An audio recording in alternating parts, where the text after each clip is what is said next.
Bienvenidos a las entrevistas con ritmo. Hoy llega una entrevista que quería hacer desde hace mucho tiempo. Hoy en las entrevistas con ritmo, el maestro Oscar Martínez, guitarrista maravilloso con una gran historia, nos va a contar anécdotas de Barquisimeto, de toda su carrera musical. Así que no se pierdan ahora ya, desde este momento, con el Pana Canta con José Miguel Gómez, las entrevistas con ritmo. Recuerden suscribirse al canal Pana Canta en YouTube.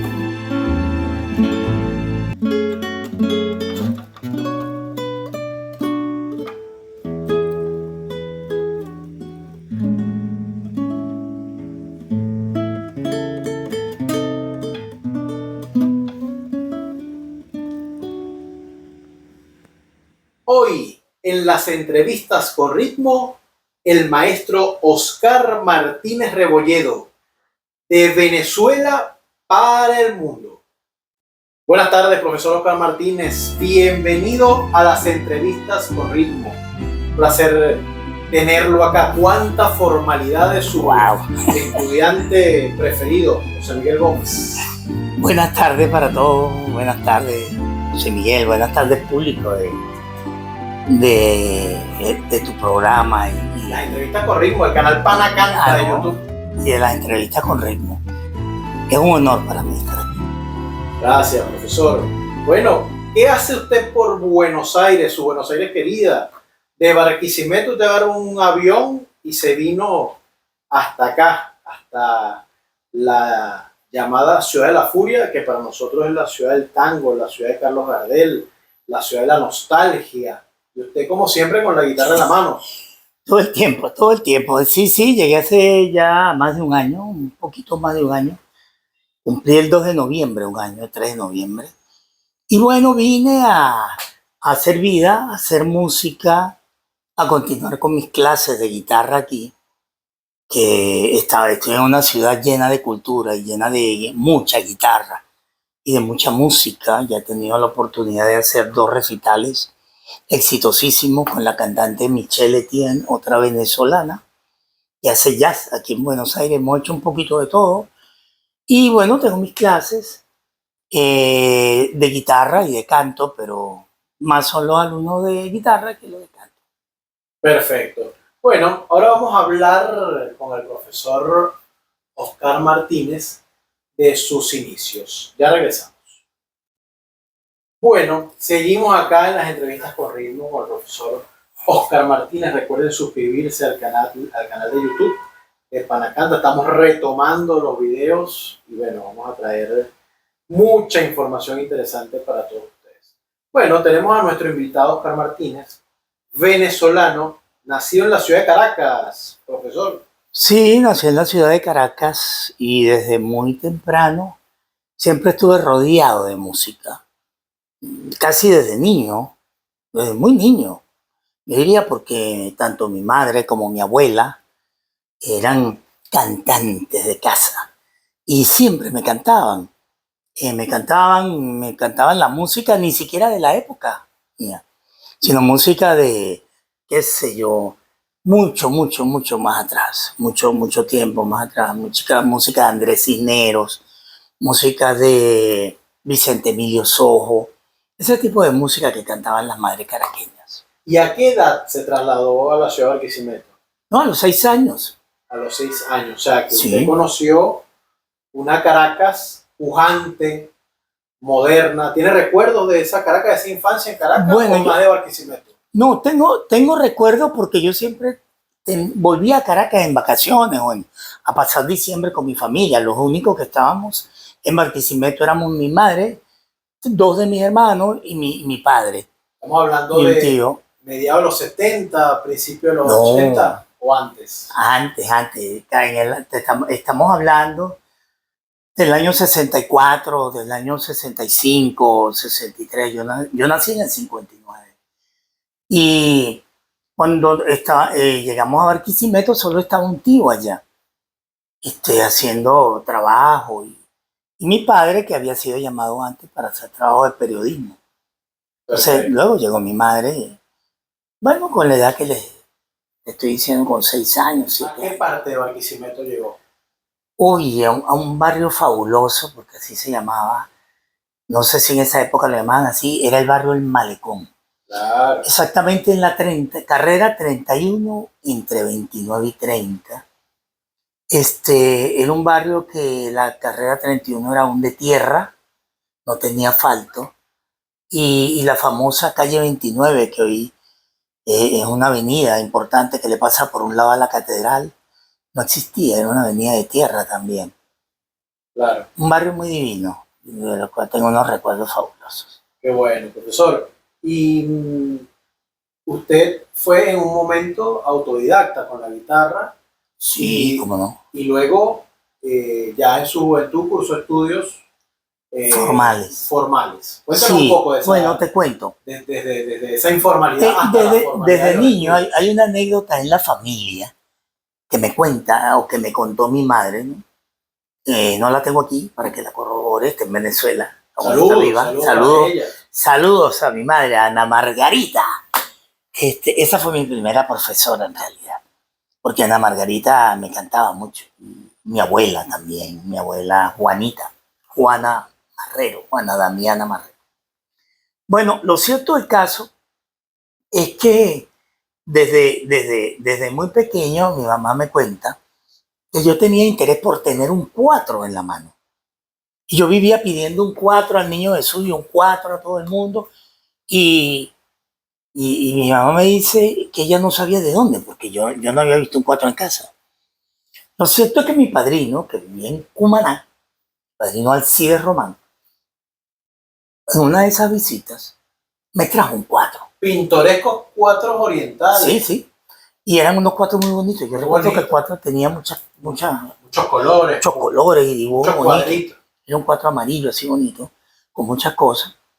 Y mi mamá me cuenta que en el momento en que yo tuve el 4 en mis manos, el primer sonido sonó a música. Claro, me lo darían medio afinado y yo haría algo así. Y salió un acorde y mi mamá dice que eso estaba en mí. Que ella, inclusive, yo vibraba con la música en el vientre de ella, con cosas así. Eso lo cuenta mi madre, me lo dijo a mí.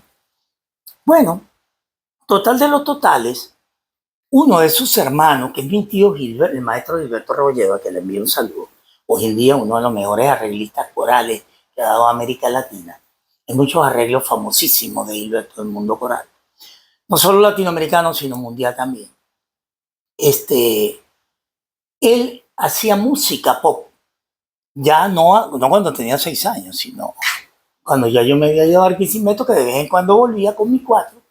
Ella hacía música pop con el primer grupo venezolano que viajó a Europa haciendo pop. Se llamaron los Junior Squad, Escuadrón Juvenil. Junior Squad, así, ya hacía programas con Renio Tolina. Era un grupo muy famoso en la época. Y lo cierto del caso es que él se encargaba, como siempre, de sonsacarme y me enseñaba 3, 4 acordes en el 4. Y yo me iba a Barquisimeto todo un año escolar. Y ya venía no solo con los acordes, sino con canciones. Oye, así empezó. Y así empecé a superar las lecciones que él me daba. Hasta que llegó un momento que me fastidié el 4. Y que no me oiga Jorge Glenn, por favor. Y me fastidié por los motivos de la época, pues que el 4 era para acompañar y me limitaba mucho en ese momento. Y tomé la guitarra. Entonces mi tío empezó a enseñarme acordes y yo ya más, poquito con más edad, más adolescente, empecé a volverme preguntón en Barquisimeto, preguntarle a mis amigos mayores que yo veía con una guitarra y empecé a volver a Caracas con cosas demasiado bien montadas. Estoy hablando de 16, 17 años. Hasta que un día me presenté con valses de Lauro que yo me aprendía tocando a menos, poniendo los discos de mi padre, me los escondía un poco para que no los rayara, en menos revoluciones. Entonces me empecé a aprender valses de Lauro o conatos de valses del maestro Antonio Lauro, poniendo los discos en velocidades más lentas. Bueno, ya vamos a regresar con esa historia muy bonita, porque tengo un comentario al respecto. Otra generación la mía, pero bueno, algo parecido así. Ya regresamos.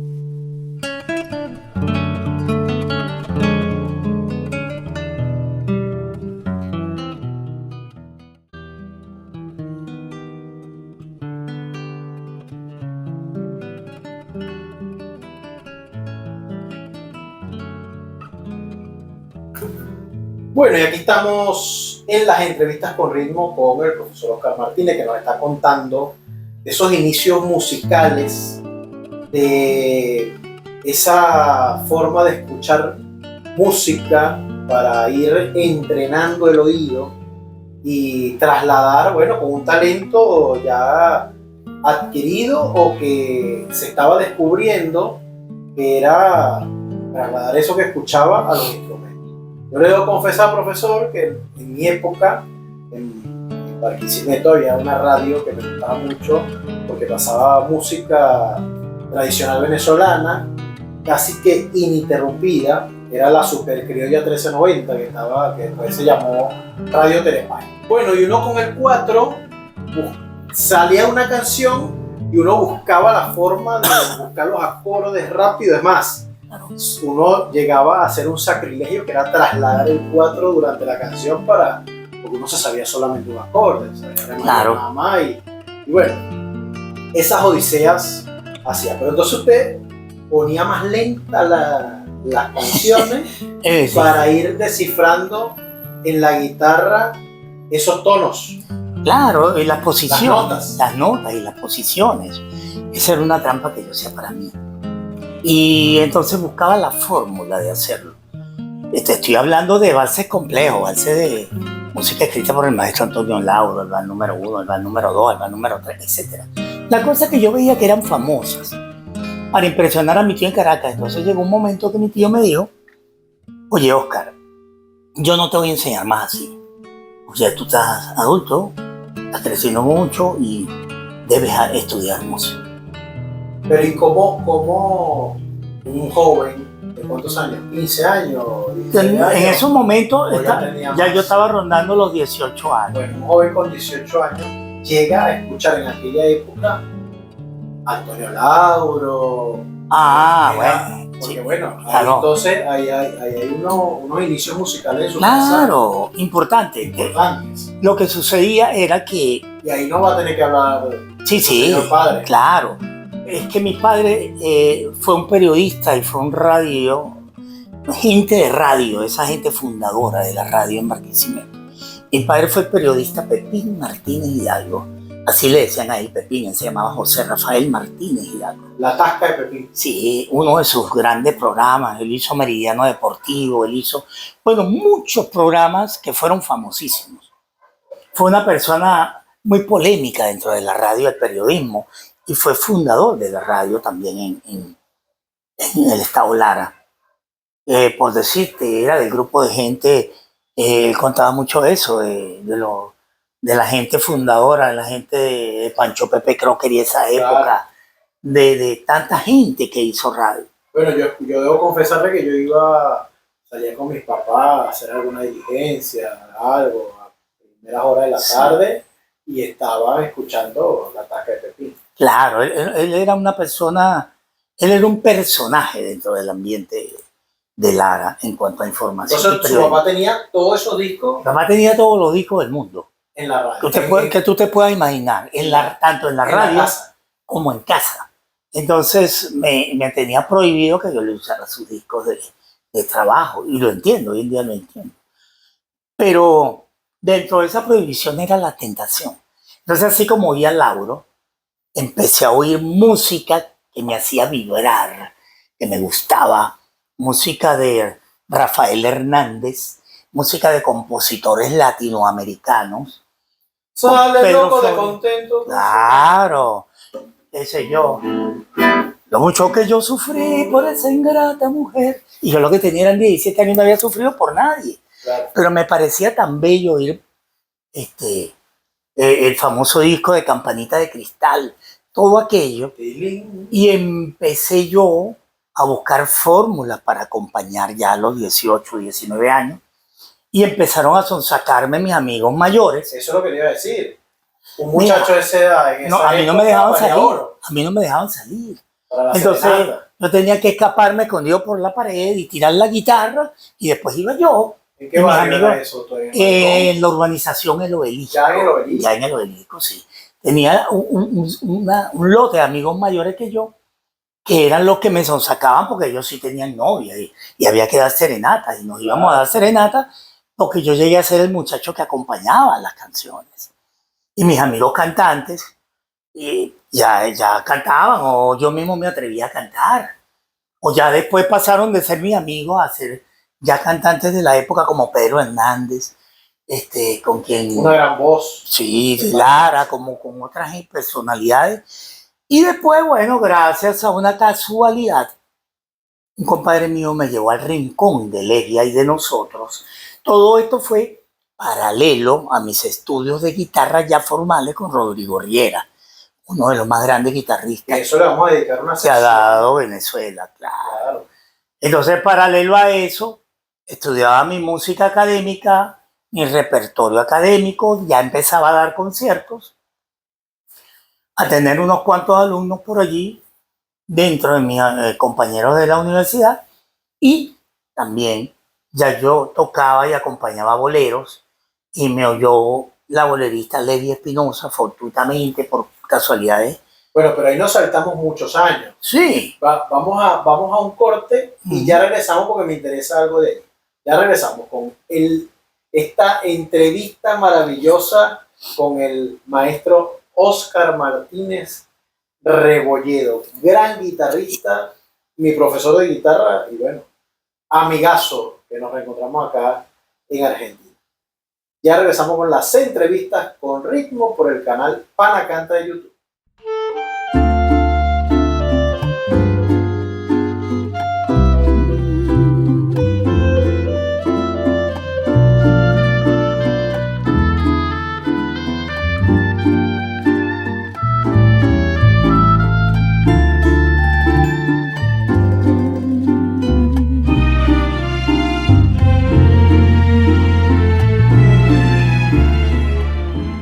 Bueno, y dimos un salto, profesor, de ese Óscar Martínez serenatero, que ya comenzaba a estudiar en la Universidad Centro Occidental de Santo Alvarado.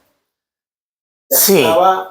Usted compartía ya su... Claro, ya había pasado, dimos un salto que obvié un poco, que fue en mis últimos años de bachillerato, donde ya yo tocaba la guitarra en los pasillos, ya yo me enamoraba, que fue fabuloso, esos años tú nunca los olvidas. No, nunca, jamás. Mi cuarto año de bachillerato, mi quinto año, mis amigos. Pero lisandrista, sí. ¿Cómo olvidar No, sí, yo estuve en el Lisandro y agarré la época esa, que fue triste para mí porque tuve que dejar el Lisandro, la época en que se dividió el liceo en diversificado y básico.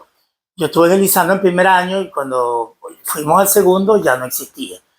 Entonces, bueno, para hacerte el cuento ese corto, terminé llegando a ser de la primera promoción del Ciso Martínez, que era llamado el Lisandrito. Sí.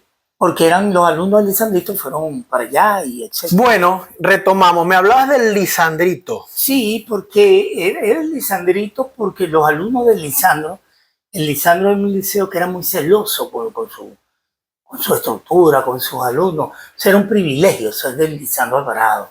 Así como lo era también del Mario Briceño Iragorri, la gente del Villavicencio, Rafael Villavicencio. Pero el Lisandro era un símbolo porque el Lisandro, yo creo que se fundó en la época de Páez, imagínate. Las estructuras del Lisandro. Pero, es un liceo muy antiguo con mucha tradición. Total, vino esa ley y pasamos al segundo año y nos llevaron a un liceo que se fundó, que fue el Rafael Monasterio, ese es el que llamaban Lisandrito. Y por cuestiones de cosas, en los últimos años lo hice en el Ciso Martínez. Ahí está. ¿Qué nota es esa que tiró ese auto ahí? Ahí está. Sí. Muy bien, profesor. Aquí estamos en vivo y directo. El Ciso Martínez. Sí. Entonces, en el Ciso, claro, fue el momento de mi adolescencia pura, de mis 17, wow, entonces el momento en que tú te enamoras con facilidad, el momento que tú conoces tu primer amor, tu segundo amor, tu tercer amor, etc. Claro. Por supuesto, también envío un saludo por aquí a todos mis compañeros del Ciso Martínez. Muy bien.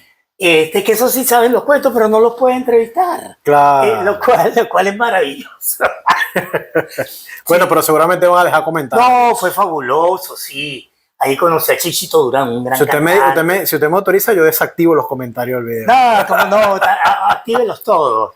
Son gente maravillosa. Ahí conocí a Chichito Durán, el cantante. Claro. Conocí gente que hacía, mira, tuvimos la dicha de no tener, y esto no tiene nada que ver con todo, ¿ok? De no tener celulares. Entonces teníamos que tener un cuatro, una guitarra para distraernos o hacer deporte y cantar. Entonces esa era una juventud, un momento social que para mí sigue siendo muy importante en la formación humana. Y luego usted entra a la Universidad Centro Occidental Lisandro Alvarado. Claro, pero ya cuando entro... En el núcleo Obelisco. No, precisamente. No. No. Yo de ahí salgo y me voy a la Universidad del Zulia. Ah. Fíjate. Y de la Universidad del Zulia sí vuelvo a la universidad, a la UCLA y me graduó en la UCLA, ¿no? Pero haciendo ya vida en la UCLA, en la Universidad Centro Occidental Lisandro Alvarado, es donde yo tomo mi mayor fuerza como guitarrista. Claro, porque usted estaba en su juventud con la guitarra, siendo autodidacta, pero paralelamente había un monstruo por allá en Europa, luego en Nueva York y después aterrizó de nuevo en Lara, que era el maestro Rodrigo Riera, claro, que llegó a unirse con usted en la cátedra de guitarra de la UCLA. De la UCLA. Sí. Que bueno, fue un momento maravilloso para sí. la guitarra larense. Ahí se formaron grandes y venezolana. Claro. Rodrigo es la eminencia de la educación musical. Se hacía el Festival Internacional también. Sí, Rodrigo hizo grandes cosas. Yo tocar la guitarra, dijo, no, este alumno se queda conmigo. Entonces, porque los alumnos principiantes trabajaban con el profesor César Pacheco. Después fuimos colegas en la Universidad Tecnológica Andrés Eloy Blanco. Y Rodrigo se quedaba con los alumnos que ya tenían más experiencia. Yo fui un principiante, pero que ya un principiante que con todo eso que les dije, que ponían los discos en 33 lo ponían en 16. Claro. Y qué bueno. ¿Y cómo era ver clase con Rodrigo? Porque usted me da clase a mí y usted siempre me dice, bueno, te voy a enseñar como me enseñó Rodrigo a mí. Eso. Pero con cosas distintas te enseño. Las sociedades evolucionan. No, tener clase con Rodrigo para mí siempre fue algo maravilloso. Y no lo digo porque ya Rodrigo no esté, ni porque fuera un cliché o un caché, como decimos en Venezuela, sino porque Rodrigo era una mata grande, un árbol grande de sabiduría. Es un hombre que conoció Europa, que fue a los Estados Unidos, que estudió como los grandes. Sí, Rodrigo era la persona que tú llegabas a clase y estaba estudiando latín con un diccionario. O sea, era una persona que no paraba nunca de aprender. Y él decía que lo importante no era de la guitarra, era saber de todo. Claro. Y eso era muy importante. Y yo creo que eso sí lo llevo en la vida, yo siempre aprendo. Yo creo que ellos formaron parte, cuando digo ellos, hablo de Rodrigo Riera, de Alirio Díaz. De acá, la generación. Claro, acá en Argentina, de Atahualpa Yupanqui, claro. de Juan Falú. Eduardo Falú, perdón, el tío de Juan. Formaron parte de una, pudiéramos decir, de una intelectualidad musical. Eso es. Porque no eran solo músicos, sino que también pudiéramos decir que eran grandes intelectuales. Sí, inclusive filósofos. Filósofos. Por ejemplo, vemos, hay dos entrevistas maravillosas. Hay una entrevista que se hace en un programa de televisión española, que lo pueden buscar en YouTube, una entrevista al maestro Lirio Díaz, que le hacen ahí a él, que no tiene desperdicio. Es maravilloso ver el nivel intelectual del maestro Alirio. Igual en el mismo programa, una entrevista, por ejemplo, al maestro Atahualpa Yupanqui también, claro. A Salvador Dalí, que eran gente de la misma época, de la misma época, artistas. Sí. También hay que decir que dentro de esa grandeza intelectual de esos grandes también había la humildad de haberse criado en hogares campesinos, claro. en campos, en la ruralidad latinoamericana de esos años 20, esos años 30, que también le daban un nivel de sencillez a esos personajes tremendos. Tremendo. Sí. Y que bueno, eso fue parte también. Esta es una inferencia que te voy a hacer, pero yo creo que parte de que esos personajes se hayan dedicado a la guitarra fue eso, porque eran gente extremadamente pobre y cómo tocaban un piano en una casa tan humilde, no había un piano, no había otro tipo de instrumento. Y cuando Rodrigo ve la primera guitarra, la ve en una casa donde él iba a limpiarle los zapatos al señor de la casa. De algún Subillaga, capaz. No recuerdo el nombre ahorita, pero es alguien muy famoso dentro de la familia Caronera. Claro, estaba allá en Carora, estaba Don Cho Subillaga, que era... Entonces Rodrigo vio la guitarra y allí fue que Rodrigo tuvo el primer contacto con una guitarra. Y entonces, imagínense ustedes, pues, alguien tan humilde, lo que hacía era luchar zapatos. Bueno, en la próxima parte de esta entrevista maravillosa le estamos haciendo al maestro Oscar Martínez.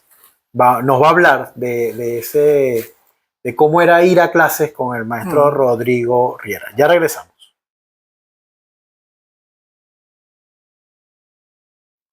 Bueno, y continuamos con las entrevistas con ritmo, nuestro invitado Oscar Martínez. Entonces, profesor, usted estudiaba en la UCLA, hacía su vida de estudiante y corría hasta el área de cultura, la unidad de cultura, a ver clases con el maestro Rodrigo. ¿Cómo era ese proceso? ¿Cómo fue ese proceso? ¿Cuántos años duró? ¿Cómo estuvo usted allí en esas lides? No, eso era de punta a punta, porque la dirección de cultura quedaba donde comienza Barquisimeto, cuando tú vienes por el este, y la escuela de ciencia está casi saliendo de Barquisimeto por el oeste. Entonces yo tenía que ir a mis clases de guitarra en las tardes y tomar... ¿Y estudiaba en las noches? En las noches estudiaba en el Obelisco. Y no solo eso, sino que eso paralelamente empezó después entonces a haber un choque ya en los semestres finales con mi vida nocturna como acompañante de boleros en un hotel de la cadena Hilton de Venezuela que estaba en ese momento en Barquisimeto. Y allí cantaba la cantante de boleros, Levi Espinosa, con quien ya yo había comenzado a hacer trabajos.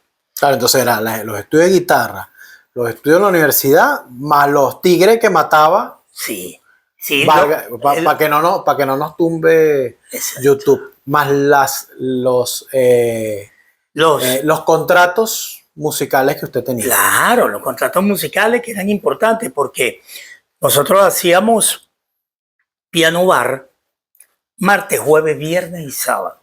Entonces yo tenía que amoldar mi horario nocturno a esos horarios. Yo comenzaba a tocar a las 8, entonces eso me originó uno que otro retraso en la carrera porque yo tomaba materia entre las 6 y las 8. Claro, y después de ahí... Y después de ahí, el miércoles podía tomar full y salía muy tarde, pero ya el jueves, viernes y sábado eran días fuertes de piano bar, entonces ahí tenía yo que empezar a tomar materia de 6 a 8. Pero en las tardes usted estaba con Rodrigo Riera viendo sus clases de guitarra clásica. Claro, de guitarra clásica. Fue una gran ventaja porque eso me dio la posibilidad a mí, la vida nocturna, de estar con Rodrigo más cerca de él como maestro de guitarra, porque Rodrigo vivió una vida más o menos parecida, porque él tuvo que tocar para echar para adelante con su familia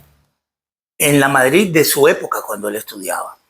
Y esa fue una de las causas por las que Rodrigo no fue a Italia con Alirio Díaz a estudiar con Segovia, porque Rodrigo ya tenía una familia, una mujer que atender, creo que tenía 2 hijos, que eran la nena y su hijo guitarrista con doctorado en guitarra que está actualmente en los Estados Unidos, Rubén Riera. Sí. Entonces Rodrigo tenía que echar para adelante, como decimos nosotros. Entonces ya uno está en un momento en que uno tiene que producir. Y bueno, eso era lo que yo hacía. Pero ¿cómo era esa aula con el maestro Rodrigo? Fue una aula fabulosa. Porque usted me ha contado que no solamente era lo académico, sino también las vivencias. La vivencia. Era una aula donde teníamos un filósofo allí. Donde Rodrigo no solo te decía, hey, ¿qué estás estudiando? Estamos en esto y esto en las lecciones. Y estás estudiando Fernando Sor. Toca Fernando Sor. Entonces no tocaba Fernando Sor. Muy bien, ahora tócalo en modo menor. Momento, ¿Cómo que modo menor? Si ese estudio está en do mayor. Bueno, tócalo en do menor.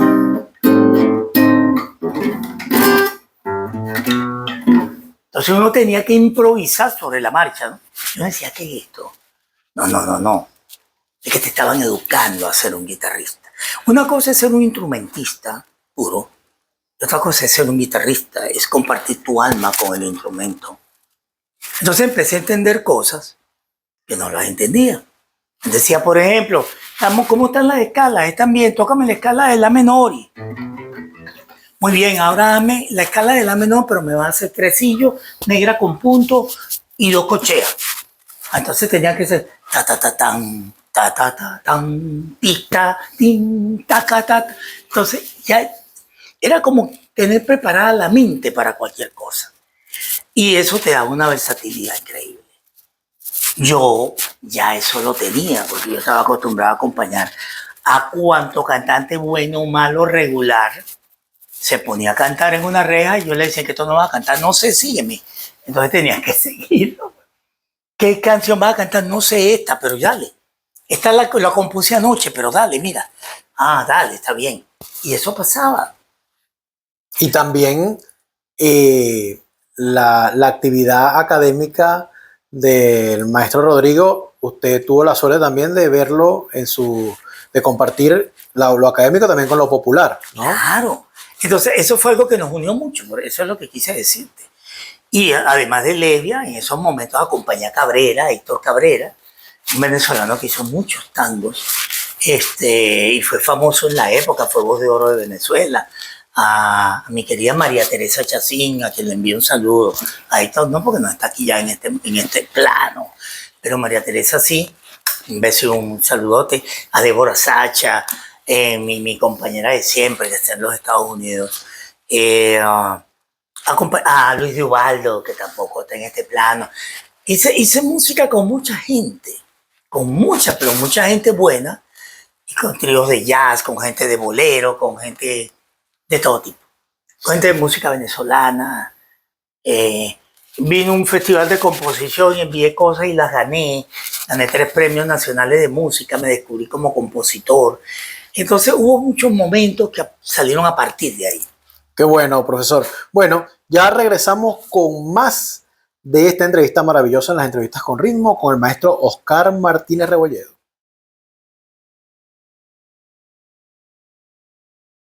Bueno, en estos días hice un video hablando de lo que es para mí una época de oro de Barquisimeto, porque yo la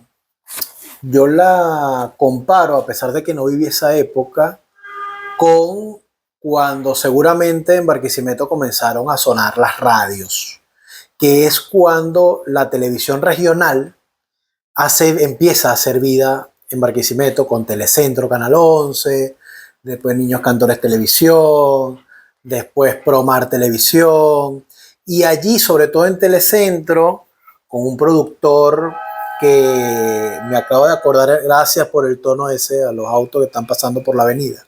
Tenemos una sinfonía aquí en Buenos Aires tremenda. William Alcubillas era el productor del programa Serenata, que se transmitía por Telecentro Canal 11 y que su presentador era el profesor Napoleón Arraez, profesor Pololo Arraez, profesor de Moral y Cívica del Liceo Lisandro Alvarado. Viste que todo te lleva a ese liceo. Eso, yo sé eso porque me la pasaba mucho con Iván Brito López. Claro. Un saludo al pana Iván, sí. El cronista sentimental de Barquisimeto. Historiador de Barquisimeto.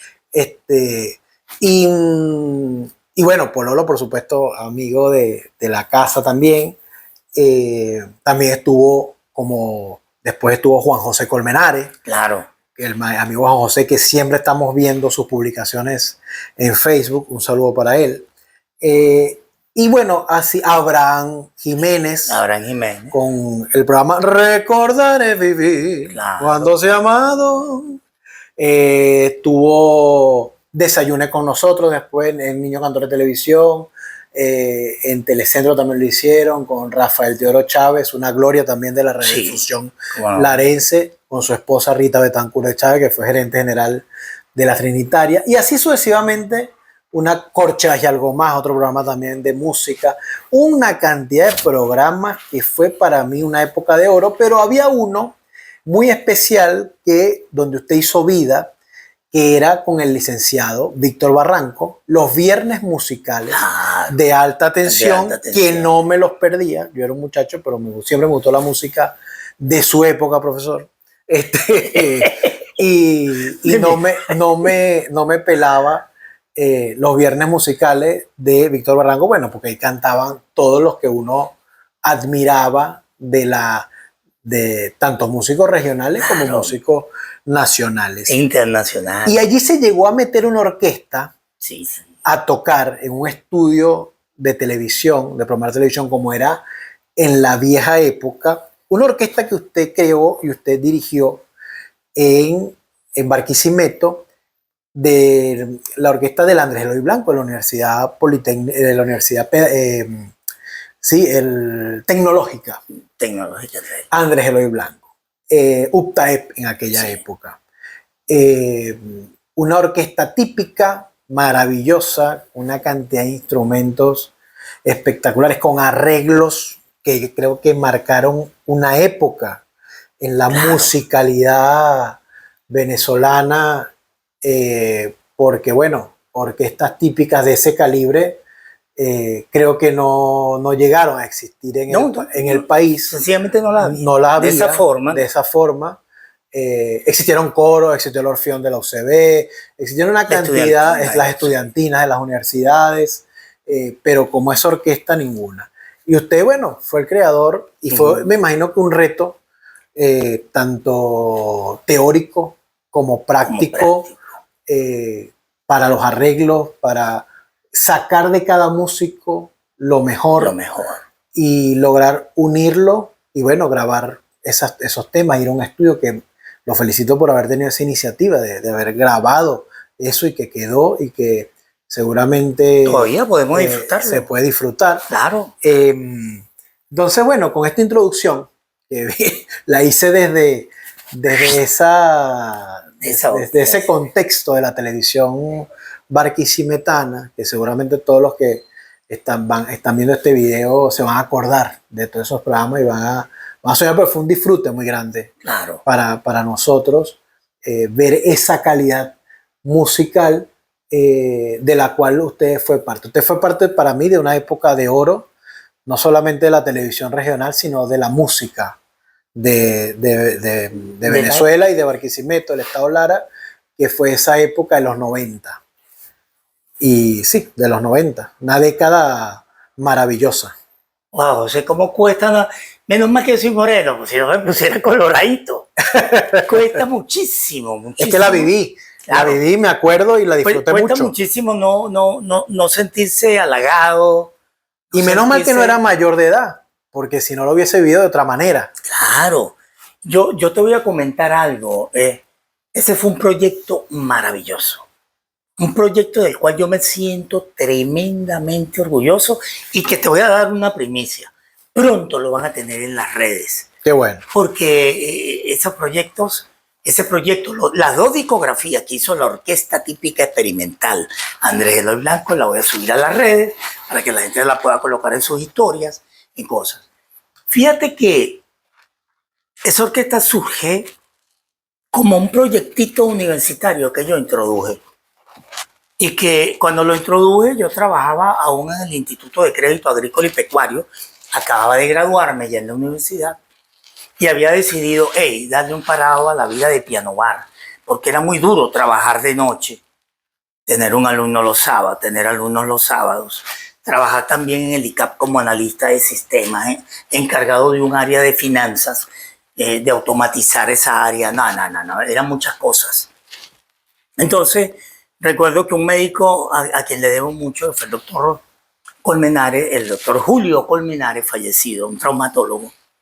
Me dijo, mira, o dejas esto y esto, o dejas esto y esto, o dejas esto, pero si no te vas a morir.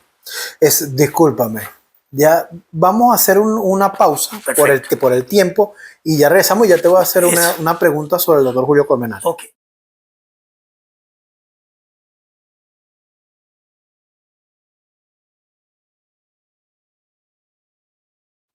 Bueno, el doctor Julio Colmenares te dijo... Perfecto. Que tenía que dejar algo. Yo decidí dejar el piano bar porque la vida de la noche es dura. Es un momento que tú empiezas a ver pelotas de todas partes y estás dormido. Entonces, bueno, me dediqué a eso y ese proyecto yo lo había introducido en la universidad porque mi sueño era ser profesor universitario y lo cumplí. Entonces, lo más importante fue que 2 años después, la profesora Magda de Castillo, ¿verdad? Dios la tenga siempre un gran altar, porque Magda fue una persona la que impulsó ese proyecto desde el Departamento de Extensión y Cultura de la universidad. Lo consiguió engavetadito, lo sacó, lo leyó y dijo, yo voy a llamar a este señor. Y cuando me planteó la idea de que eso estaba allí guardado desde hace 2 años, yo me reí. En ese momento yo estaba sin empleo, en ese justo instante.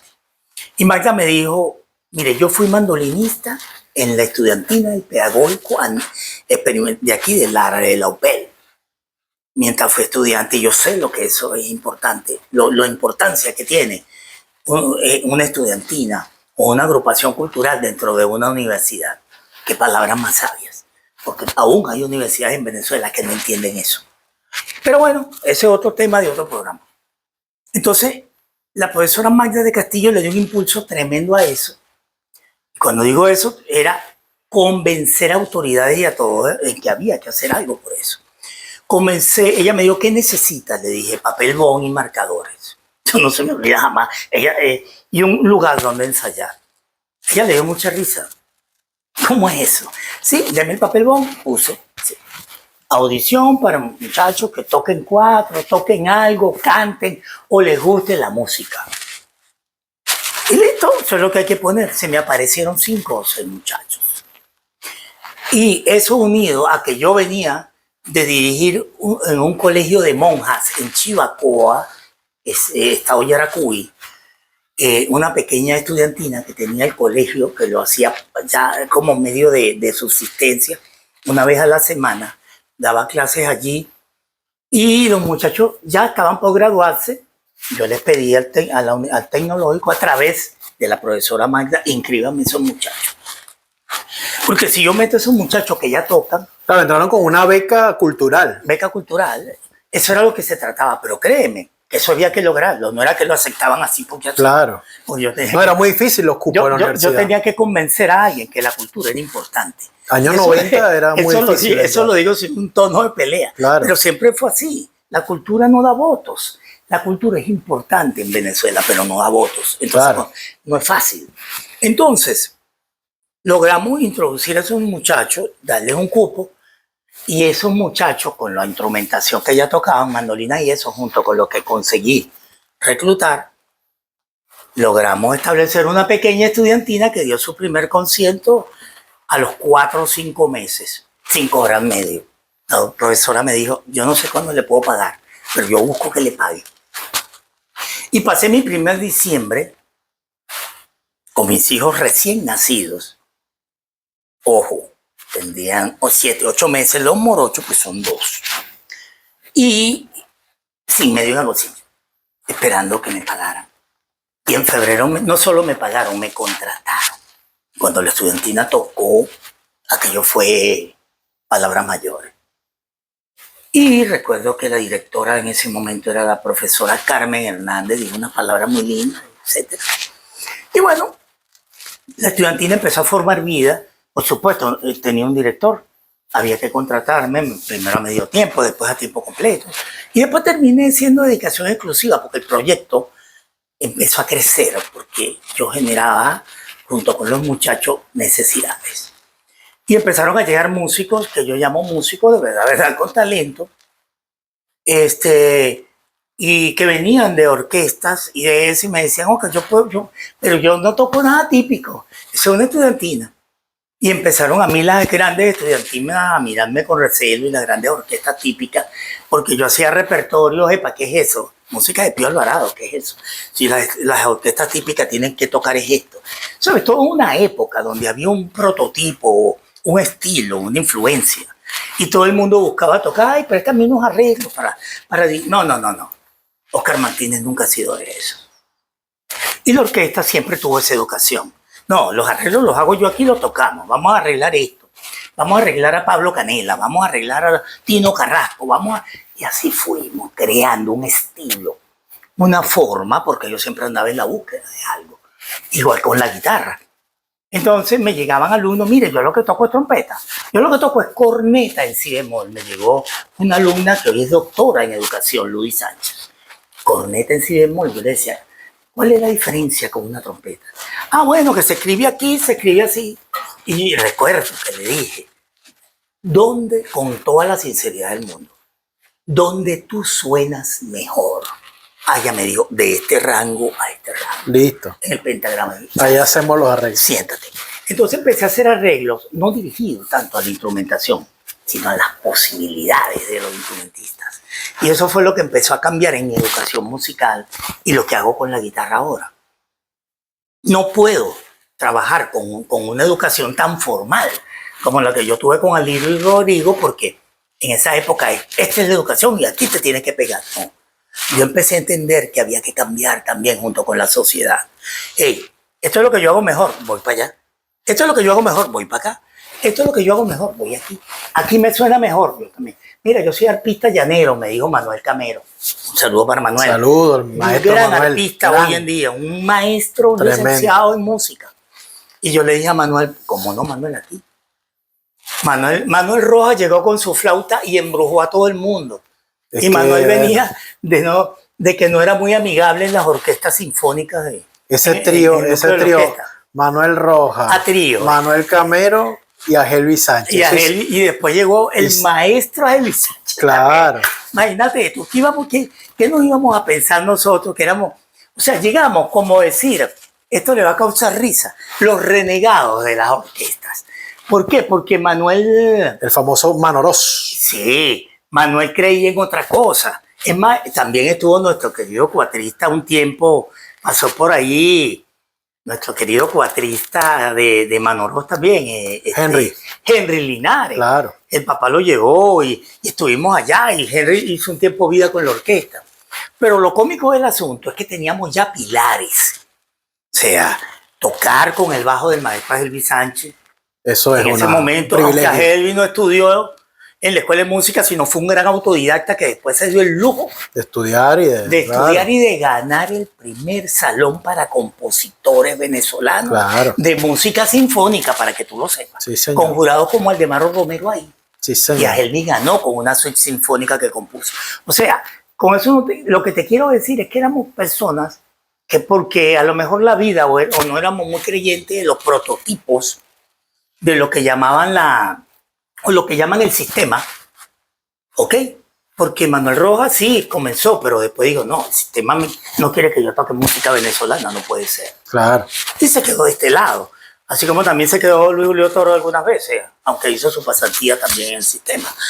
Pero a Helvi igual, el otro igual, y logramos montar toda yo no diría una orquesta, una organización pero tan buena, que nos exilaban de todos los festivales de orquestas típicas y de todo. No, que eso no es una orquesta típica.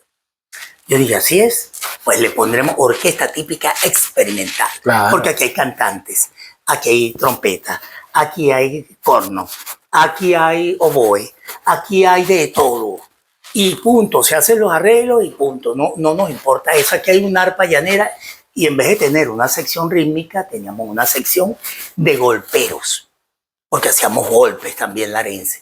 Y entonces los golperos se encargaban de dar la fuerza del golpe.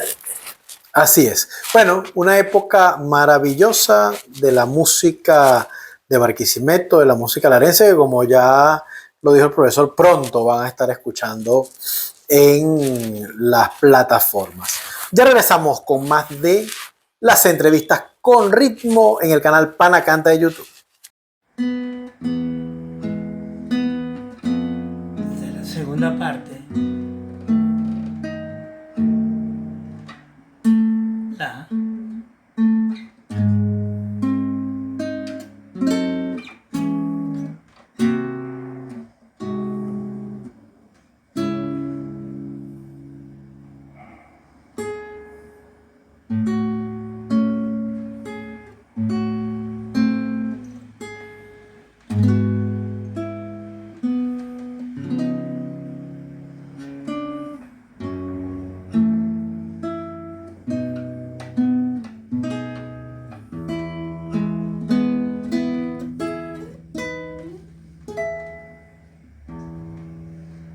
quien escoge cómo resuelve esa última parte. Machete, hermano.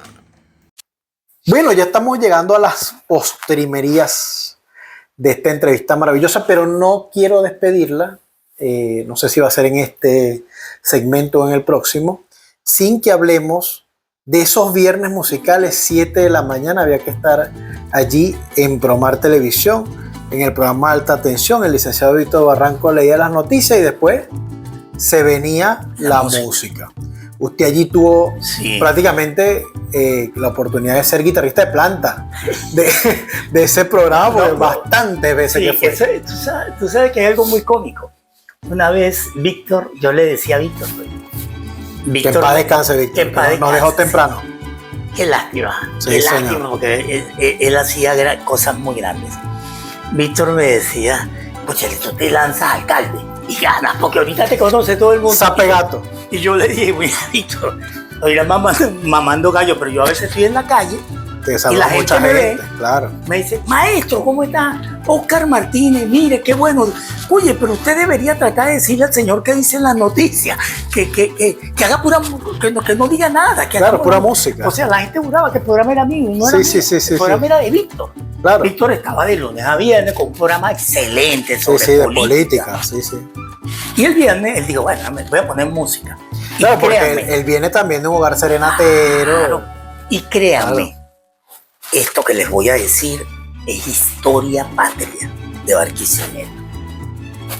Artista que viniera a cantar, actuar, tocar en Barquisimeto, que no pasara a las 6 de la mañana por alta tensión el viernes. Ojo, actuando sin pista. Sí, señor, en vivo había que cantar ahí. No se le llenaba el sitio. Claro. O sea, había que dejarse ver. Había que pasar ese programa el viernes en la mañana. Y ese viernes, a las 7 de la mañana, muchas veces llamaba el gobernador. Víctor, voy a llegar tarde al despacho, pero no me pierdo este programa. El programa terminaba a las 9:30, hacían un break más. E igual el comandante de la policía, igual las personalidades que tenían que estar a las 8 en su despacho.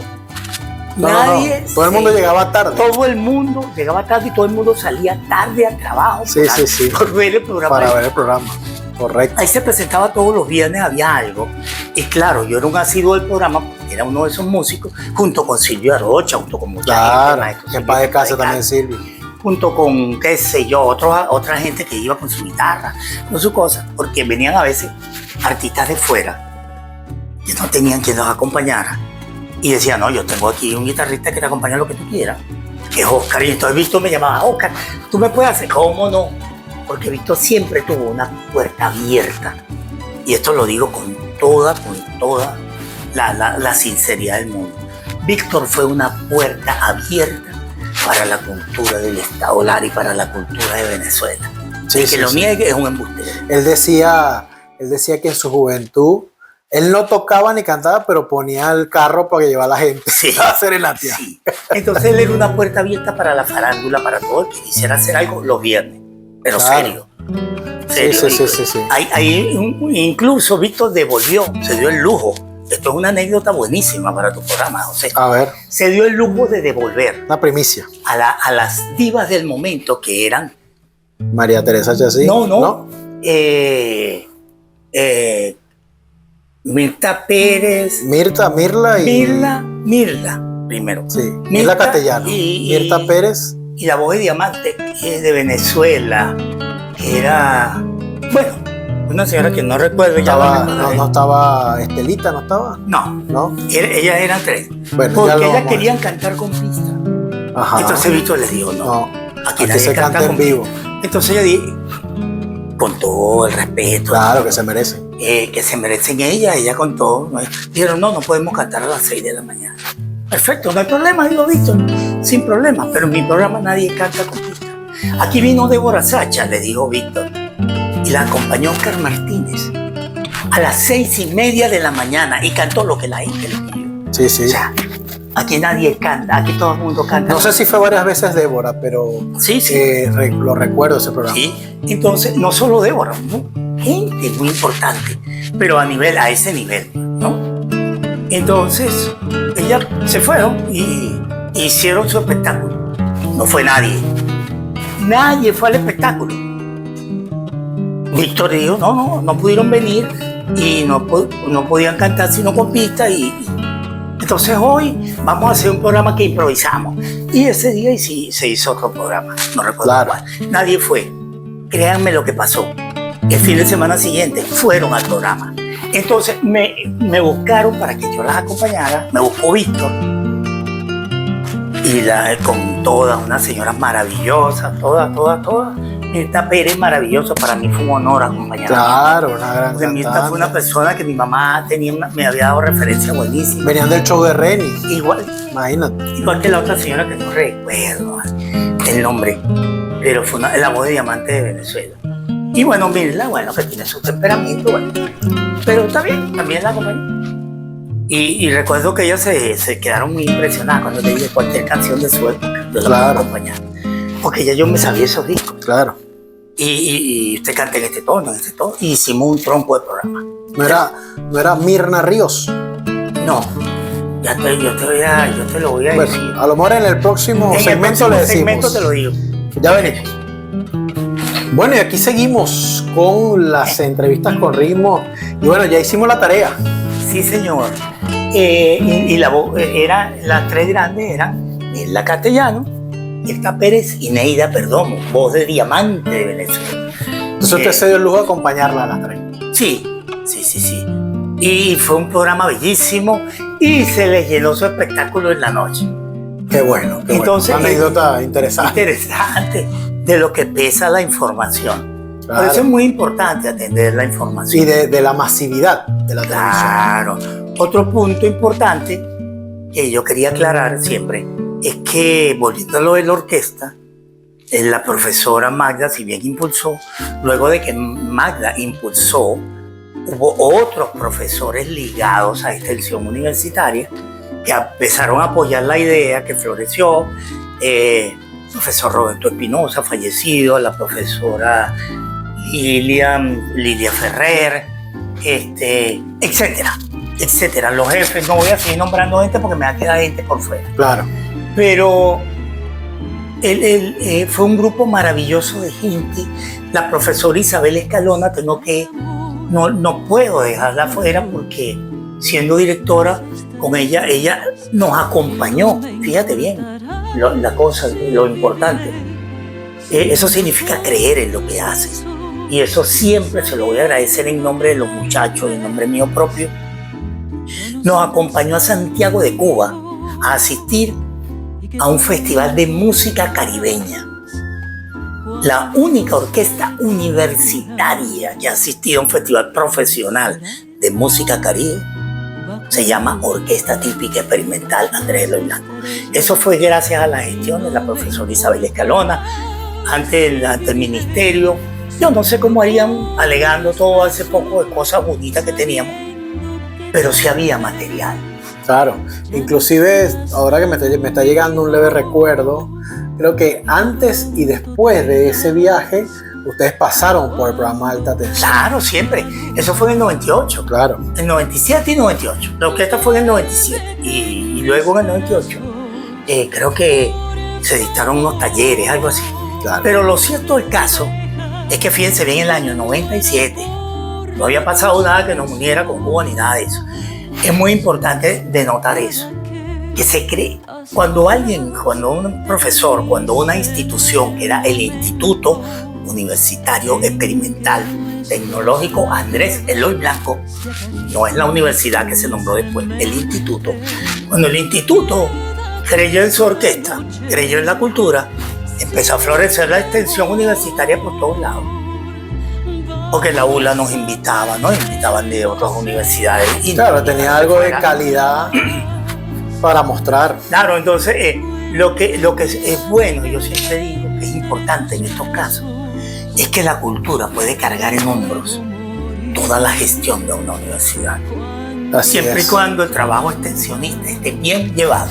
Bueno, y después de toda esa gran experiencia que usted nos ha contado en estos minutos, que ya me imagino que debe ser casi una hora de conversación, nosotros tuvimos la oportunidad de vernos en el año 2017, no sé si fue por ahí en el mes de junio, estuvimos, que fue la primera vez que yo lo vi a usted en persona. En el Farol de los Gauchos. Nos vimos en el Farol de los Gauchos. No tomamos, no bebimos, pero cantamos. Y creo que nos bendijo una foto de Carlos Gardel que está ahí al fondo.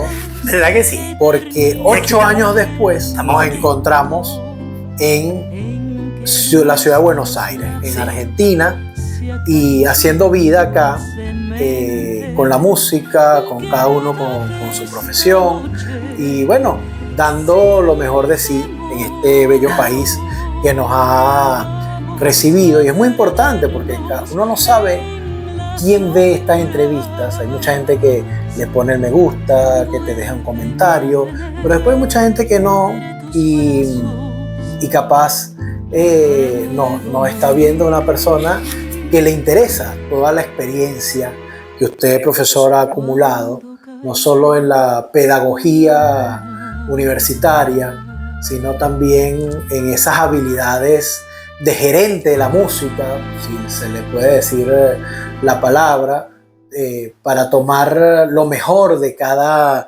instrumentista, de cada músico, hacer arreglos y llevar adelante un proyecto musical, como puede ser una orquesta, como puede ser la grabación de un disco, la producción de un tema, bueno, tantas cosas que el maestro Oscar Martínez está facultado para realizar, y que si usted está viendo este programa puede contactarnos, dejar un mensajito y aprovechar este gran valor venezolano que está acá en la ciudad de Buenos Aires o en cualquier parte del mundo, porque el profesor tiene la posibilidad de moverse a donde usted lo necesite. Así que, ¿cómo te ha ido aquí en Buenos Aires? ¿Cómo te ha recibido la ciudad? ¿Cómo te ha recibido su gente? Ya sabemos que estás no solamente dando clase de guitarra, estás acompañando músicos, estás con proyectos institucionales.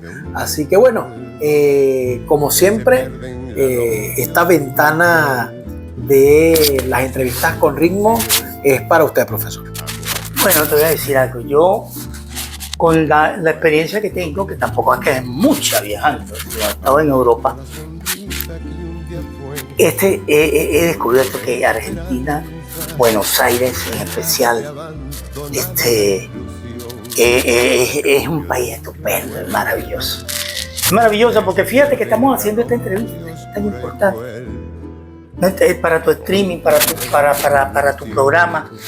Y entrevistas como esta solo las hacía Víctor Barranco en un momento y tenía un espacio tan pequeño de tiempo. O sea, ya el hecho de que a ti se te permita decir, opinar sobre tu pedagogía, sobre tu forma de ver el mundo, sobre tu forma de hacer música, sobre tu forma de hacer arte, te muestra lo bonito que es estar en un país vivo. En un país vivo.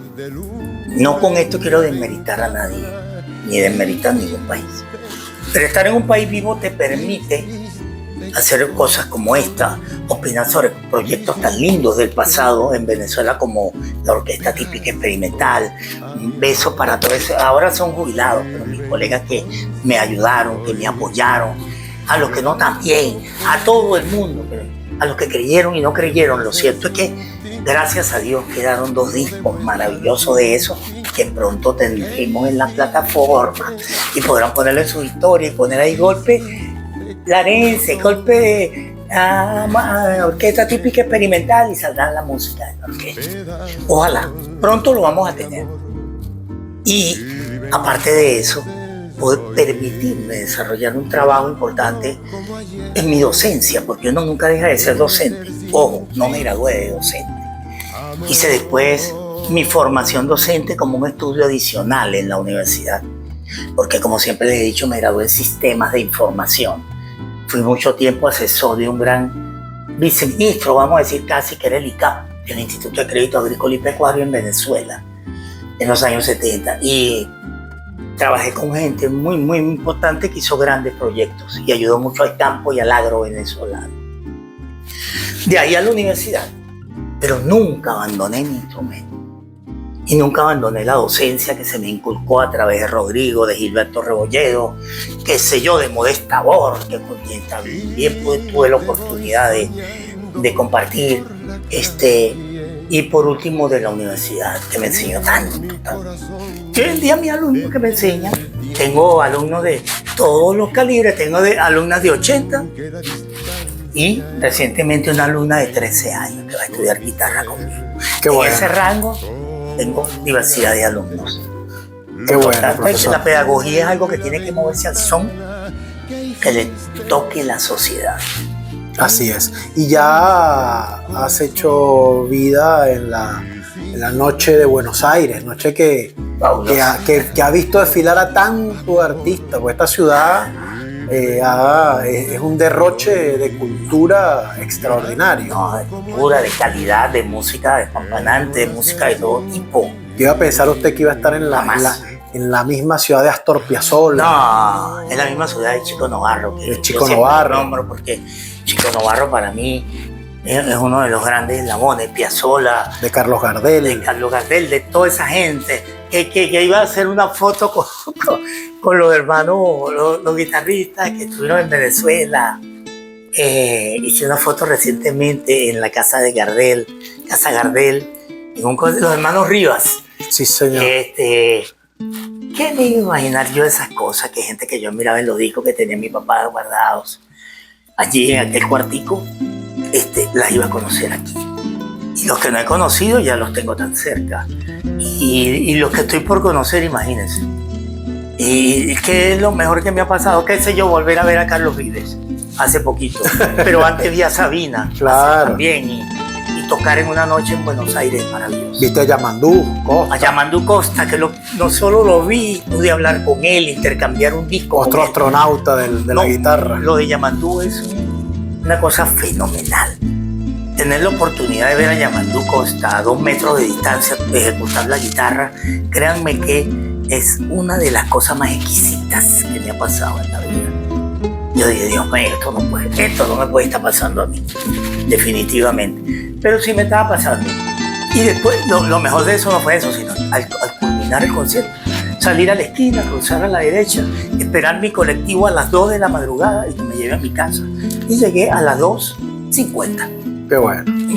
Mi autobús, como decimos ahí. Sí. La noche de Buenos Aires, noche viva, una ciudad que no duerme y que últimamente ganó una encuesta mundial que le hicieron a viajeros como la ciudad más deseada del planeta. Así que bueno, tenemos esa suerte, profe, de haber escogido esta ciudad como nuestra casa y bueno, estamos haciendo vida. Así que quien desee tomar clase de guitarra, quien quiera, tiene ese sueño de producir su disco, de producir sus canciones, aquí tiene al gran maestro Óscar Martínez en la ciudad de Buenos Aires o en cualquier parte del mundo, porque ahora la tecnología nos permite hacer esos trabajos vía virtual. Vía virtual. En la actualidad, el maestro Ángel Luis Sánchez Daza está en sociedad conmigo con algunos discos. Tenemos un disco a punto, así de caramelo, ya lo terminamos.